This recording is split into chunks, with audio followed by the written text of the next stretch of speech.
हलाल विरोधात आता झटका मांस तेही मल्हार सर्टिफिकेट असलेलं मिळणार आहे। नितेश राणेंनी या संदर्भात माहिती दिली आहे। मटण दुकानदारांना मल्हार झटका प्रमाणपत्र दिलं जाणार आहे। विशेष म्हणजे हिंदू समाजातील खाटकांनाच हे प्रमाणपत्र मिळणार आहे।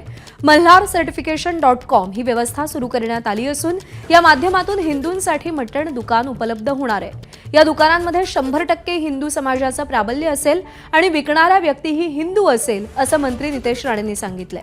शिवाय हे प्रमाणपत्र असलेल्या दुकानांमधूनच मटण खरेदी करण्याचं आवाहन त्यांनी केलंय। त्यामुळे यावरून आता नवा वाद होण्याची शक्यता आहे। तर आमदार जितेंद्र आव्हाड आणि इम्तियाज जलील यांनी नितेश राणेंवर या मुद्द्यावरून टीका केली आहे।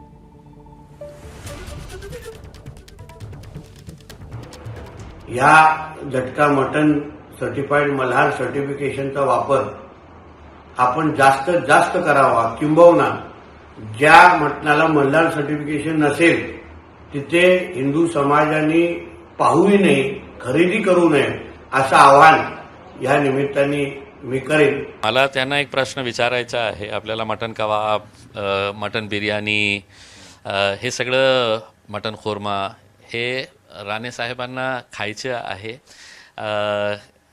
कशाला आपल्याला मटनच्या मागे आता लागायचे आहे? ते आम्हाला खाऊ द्या ना, आम्ही खाणार आहे। तुम्हाला कोणाला सर्टिफिकेट द्यायचं आहे तुम्ही द्या। मल्हार, जय महाराष्ट्र, जय हिंद अशी अशी सगळी मटणाच्या दुकानांची नावं असतात। मल्हार मी कधी म्हणजे ऐकले 2-3 नावं। आता मटण कोणाकडनं घ्यावं हे जर मंत्री सांगणार असतील तर धन्य। एबीपी माझा, उघडा डोळे बघा नीट।